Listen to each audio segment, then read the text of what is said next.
Parents को आपसे मिलवाना चाहता है और वो सीरियस है, तो आप कम से कम 1 to 2 years आप दें, क्योंकि इस 1 to 2 years में आप बहुत सारी चीज़ें उसकी एनालाइज कर सकती हैं। लड़कियां जो हैं वो काफ़ी जल्दबाजी में कभी कभी इंगेजमेंट या निकाह या इन चीज़ों में फंस जाती हैं। इसके बजाय आपको 1 to 2 years का टाइम देना चाहिए उस इंसान को समझने के लिए। आप ये देख सकती हैं कि वो गुस्से वाला तो नहीं है, आपको कंट्रोलिंग तो नहीं है, क्योंकि अगर कंट्रोलिंग होगा तो आपको 1-2 साल में पता चल जाएगा, and that's a big no. क्योंकि जो कंट्रोलिंग आपको यंग एज में करेगा तो वो आगे तो क्या करेगा आप सोचें। तो ये चीज़ें आपको समझनी चाहिए कि इट्स अ रेड फ्लैग, ठीक है। अच्छा, फिर दूसरी चीज़ ये है कि आप ब्लाइंड फोल्डेड किसी रिलेशनशिप में ना चली जाएं। मतलब आप थोड़ी बहुत बैकग्राउंड चेक उस पर्सन की करवाएं, चाहे देखने में वो कितना भी आपको नाइस एंड नोबल लग रहा है, लेकिन आप थोड़ी बहुत इन्वेस्टिगेशन उसकी, फ़र्ज़ करें उसके फ्रेंड्स हैं या उसकी वो जहाँ रहता है उन लोगों से, या थोड़ी बहुत आप उसकी पर्सनल बैकग्राउंड, आप सोशल मीडिया से भी बहुत सारी इन्फॉर्मेशन ले सकती हैं कि वो किस टाइप का इंसान है, क्या वो रिलीजियस है। ये भी एक बहुत इंपॉर्टेंट चीज़ है कि अगर कोई पर्सन अगर शुरू में रिलीजन से दूर है तो उसका चांस कम होता है कि वो बाद में रिलीजियस हो जाए। तो ये चीज़ भी बहुत इंपॉर्टेंट होती है। फिर आप ये देखिए कि उसका रिलेशन अपने पेरेंट्स के साथ कैसा है, उसका रिलेशन अपने सिबलिंग्स के साथ कैसा है, ठीक है। A person who is good to the parents, most probably he will be good to his companion.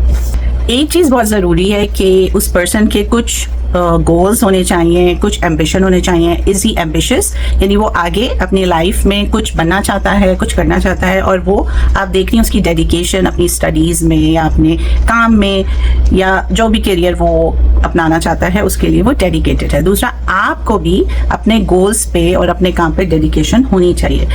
बाज़ लड़कियां हैं वो बस पढ़ाई को बिल्कुल ही खैराबाद कह देती, कहती हैं बस अब तो हमारी बात फिक्स हो गई, बस अभी हमें शादी की तैयारी करनी चाहिए। नहीं, the most important thing is your education. आप जितनी अच्छी अपनी स्टडीज़ में होंगी उतनी ही फिर आप अच्छी अपने जॉब में होंगी, और आपके गोल्स होने बहुत ज़रूरी हैं। ये गोल नहीं होता कि बस आप शादी कर लें। शादी is not a goal. Your goal is if you are studying medicine, what kind of doctor you want to become.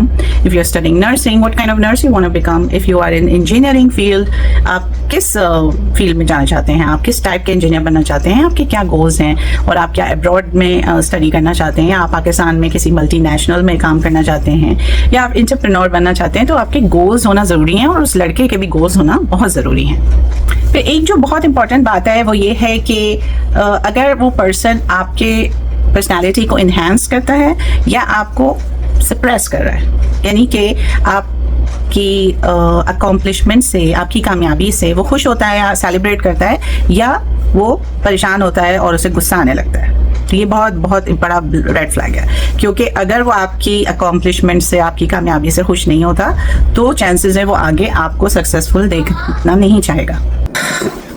तो क्या मैं बात कर रही थी, बीच में बच्चे जब बुलाते हैं ना, इंसान बिल्कुल ही टॉपिक से अलग हो जाता है। हाँ, तो उसको जो है वो आप अपनी पर्सनालिटी को इन्हांस करने वाला होना चाहिए। ये नहीं कि आपकी पर्सनालिटी और ख़राब हो जाए। और ऐसा इंसान तो बिल्कुल बिग नो है जो आपको किसी बात पे रुलाए, आपको तकलीफ पहुंचाए। तो अगर वो पहले ऐसा होगा तो देखें फिर वो आगे जाके क्या होगा। तो इन सब चीज़ों को बहुत बहुत इंपॉर्टेंस देनी चाहिए। एब्यूसिव पर्सन, आपको पता चल जाएगा कि कोई आपको अब्यूज़ कर रहा है तो वो शुरू ही में आपको मालूम हो जाएगा उसकी हरकतों से, उसकी बातों से। अच्छा, जो एक अच्छा पर्सन होगा उसमें जो क्वालिटीज़ आप देख सकती हैं, एक तो ये कि ही विल कॉम्प्लीमेंट यू, ठीक है। दूसरी चीज़ ये कि ही will be happy from your success, आपकी सक्सेस से उसे खुशी होगी। और आपकी कोई अगर मिस्टेक हो जाए या कोई डाउनफॉल हो जाए तो उसमें वो आपको तरीके बताएगा कि किस तरह you can go back to the same pace. तो यानी वो आपको हेल्प करेगा आपकी स्टडीज़ में, आपको अच्छी बातें बताएगा कि आप किस तरह से एक ज़्यादा बिग अचीवर बन सकती हैं। फिर a feminist, this is something out of the world. If you get a feminist, you are the luckiest person, the luckiest girl. Alhamdulillah, by grace of Allah, I got a feminist husband. तो feminist अगर आपका person है, आपका best friend है, तो आपकी life set हो जाएगी, क्योंकि वो वुमेन को अचीव करते हुए देखना चाहता है, वो वुमेन को राइट्स देने वाला है, जो वुमेन के हक में बात करता है, जो वुमेन को बड़े ओहदों पर पहुंचाना चाहता है।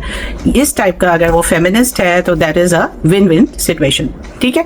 और ये बहुत ही रेयर होता है। ये आपको पॉलिटिशियंस में कुछ लोग मिलेंगे, आपको कुछ बहुत ही अच्छे कैलिबर के लोगों में आपको इस टाइप के लोग नज़र आएंगे जो फेमिनिस्ट होते हैं, and that is a win win situation for you. अच्छा, फिर फैमिली का बहुत होता है कि फैमिली बैकग्राउंड कैसा है। बाज़ दफ़ा guy is very good but family background उनका जो है बहुत ही मतलब वेल एजुकेटेड नहीं होता या उस तरह से नहीं होता जैसे आपके फैमिली बैकग्राउंड है। तो ये भी देखना बहुत ज़रूरी होता है कि वो एक दीनदार घराना हो और एक आपके लिहाज से उसी टाइप से उनका रहन सहन हो। तो फैमिली बैकग्राउंड देखना भी बहुत ज़रूरी होता है। अच्छा, फिर जो लबी डबी चीज़ें होती है उसमें एक ये बहुत इंपॉर्टेंट चीज़ है कि वो आपके टाइम का ख्याल रखे। अगर आपका एग्ज़ाम है तो वो उस टाइम पे आपको डिस्टर्ब नहीं करे। अगर आपकी कोई इंपॉर्टेंट अपॉइंटमेंट है या कोई इंटरव्यू है तो वो उसमें आपको डिस्टर्ब नहीं करे। ये बहुत एक अच्छा पर्सन होने की निशानी होती है। और आपकी जैसे बर्थडे है तो उसमें आपको विश करे या आपके इम्पोर्टेंट दिनों का ख्याल रखे, या एटलीस्ट उसको जब पता चले तो वो आपको कॉम्प्लीमेंट दे और विश करे, ठीक है। तो ये तो हो गई गुड क्वालिटीज़ जो आप देखेंगी अपने लाइफ पार्टनर में। अब कौन से रेड फ्लैग्स हैं, क्योंकि ये रेड फ्लैग्स बहुत इंपॉर्टेंट होते हैं आपकी किसी भी रिलेशनशिप के लिए, स्पेशली गर्ल्स को इनका पहचानना आना चाहिए। सबसे बड़ा रेड फ्लैग ये है कि अगर a person is short tempered, अगर उसको बात बात पे गुस्सा आता है, वो आपको कंट्रोल करना चाहता है, उसको आपकी कोई भी बात जो है वो सही नहीं लगती है, वो अपनी बात मनवाना चाहता है और उस बात बात पे गुस्सा करता है, so that is a big no no, ठीक है। दूसरा रेड फ्लैग ये है कि आपकी सेलिब्रेट नहीं करता सक्सेस को। जैसे मैंने बताया कि वो आपकी कामयाबी से खुश नहीं होता बल्कि उसको दुख होता है, तो ये बहुत बड़ा रेड फ्लैग है, ठीक है। कि आपको उसका यानी उसको आपका दोस्त होना चाहिए, दुश्मन नहीं। तो आपको वो सेलिब्रेट करे, आपकी कामयाबी से खुश हो, बल्कि आपको तरीके बताए कि आप किस तरह अपनी करियर को इन्हांस कर सकते हैं। तो आपको ये ऐसा पार्टनर चाहिए, बल्कि ऐसा नहीं जो आपसे ही जेलस हो जाए। तो ये भी एक रेड फ्लैग है। फिर बहुत सारे जो जेलस टाइप गाइज होते हैं वो इनसिक्योर होते हैं। इनसिक्योरिटी ऐसी होती है कि वो फिर लाइफ लॉन्ग चलती है, कि उन्हें आप किसी से बात कर रही हैं तो उनको जेलसी है। आप किसी जगह आपने कोई परफॉर्मेंस दी, फर्ज करें आपने डिबेट की, उस कंपटीशन में आपको बहुत ज़्यादा सराहा गया और बहुत ज़्यादा आपको उससे इनाम वगैरह मिला और वो इस बात पे गुस्सा हो जाए, या वो किसी भी बात पे आप से वो इनसिक्योरिटी में आ जाए, तो ये बहुत बड़ा रेड फ्लैग है। फिर अगर वो जेनरस है कि नहीं, क्योंकि जिन लोगों की जेनरॉसिटी होती है वो शुरू से उनकी आदत होती है कि वो खर्च करना, कि कभी आपके लिए कॉफ़ी का बिल दे दिया, या कभी आपके लिए उन्होंने दरवाज़ा खोल लिया, या जब आप किसी चीज़ में जेनरॉसिटी का पता चल जाता है कि आपको कभी ज़रूरत हुई तो उन्होंने आपके लिए कोई चीज़ पे कर दी, या तो इज़ ही जेनरस या वो अपनी स्टिंजीनेस है। Stingy person can never be a good partner. तो जो जेनरस होगा, जो खर्च करेगा और उसकी आदत होगी कि वो दूसरों पे खर्च करने वाला हो, ख़ास तौर पे आपके लिए वो जेनरस हो, वही आगे चल के जेनरॉसिटी पे कायम रहेगा। तो ये भी बहुत बड़ा रेड फ्लैग है कि अगर कोई कंजूस है तो that's a big no no. अच्छा, फिर ये होता है कि ज़ाहिर है हर इंसान को अपना स्पेस चाहिए होता है, चाहे वो लड़की हो या लड़का।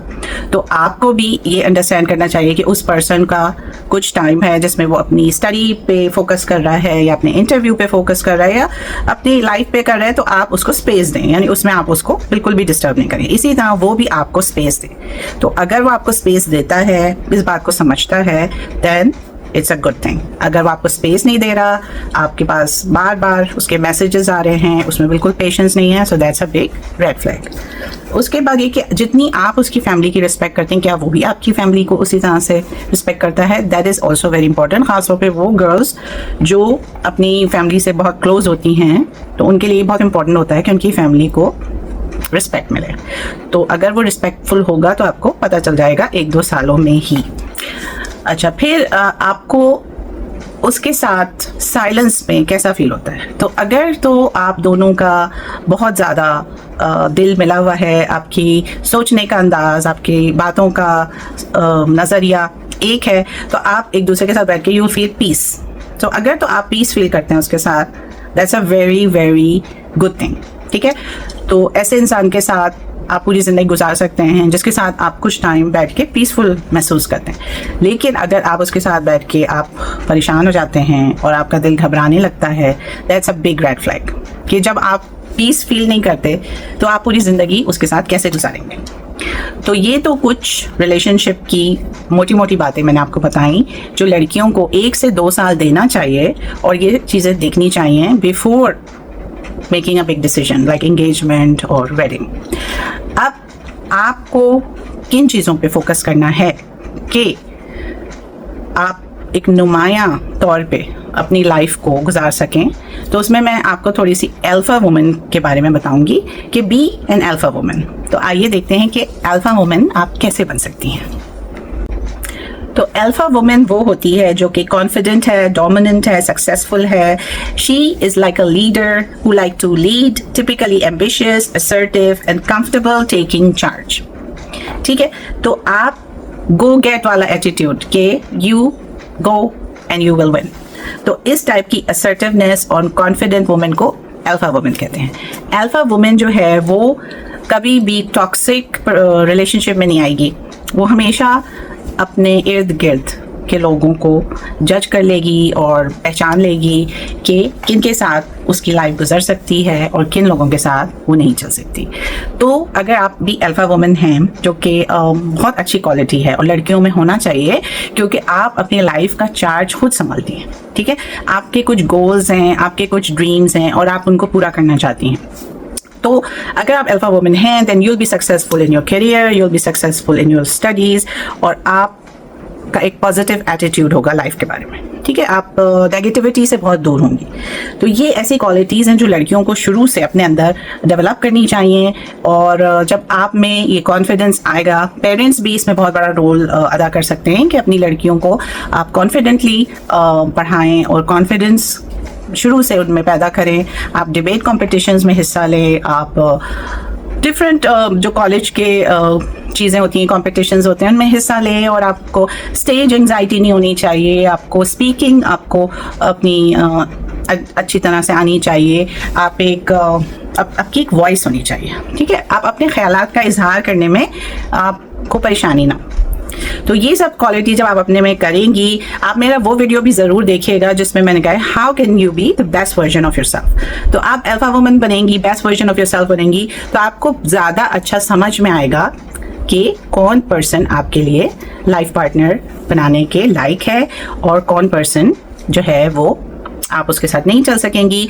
जब आप इस तरीके से अपनी लाइफ को गुजारेंगी तो आप प्रोफेशनली भी अपने कामों में अच्छी रहेंगी और जिस पार्टनर को आप चूज़ करेंगे, क्योंकि आपने उसकी वो सब क्वालिटीज़ देख के आपने उसको चूज़ किया होगा, तो वो लॉन्ग लास्टिंग वो रिलेशनशिप रहेगी। और यही मैं लड़कों से भी कहती हूँ कि आपके जो ड्रीम्स हैं, गोल्स हैं, आप उस पर कॉम्प्रोमाइज़ ना करें। जिस तरह से आप अपने आप को सक्सेसफुल बनाना चाहते हैं, उसके साथ जो पार्टनर आपके साथ कंपैटिबल हो उसी को आप लेके चले। और गर्ल्स के लिए बहुत ज़रूरी है कि इमोशनल अटैचमेंट इतनी जल्दी ना करें, 2 से 3 साल का टाइम दें ताकि आप उस इंसान की ये सारी क्वालिटीज़ परख सकें, देख सकें और उसके बाद फैसला करें। और फिर पेरेंट्स को ज़रूर इन्वॉल्व करें, क्योंकि parents are much wiser, they are much mature, और वो आपके लिए जो चूज़ करें वो सबसे बेहतर है। और इसी तरह से गाइस के लिए भी कि वो अपने पेरेंट्स से ज़रूर मशवरा करें। और एक और चीज़ जो मैं ये कहना चाहती हूँ कि कभी ना घबराएं कि if you have nobody and you are in the final year of your studies और यू आर 24 और 25, इट्स अ गुड थिंग कि आपने पूरा फोकस अपनी स्टडी को दिया, आपने पूरा फोकस अपनी पढ़ाई को दिया, और उसके बाद जब आपके पेरेंट्स किसी से इंट्रोड्यूस कराएंगे तब आप वो ये सारी क्वालिटीज़ उस पर्सन में जज कर सकती हैं। तो दोनों तरीके में, चाहे आप खुद से किसी के साथ बातचीत करके और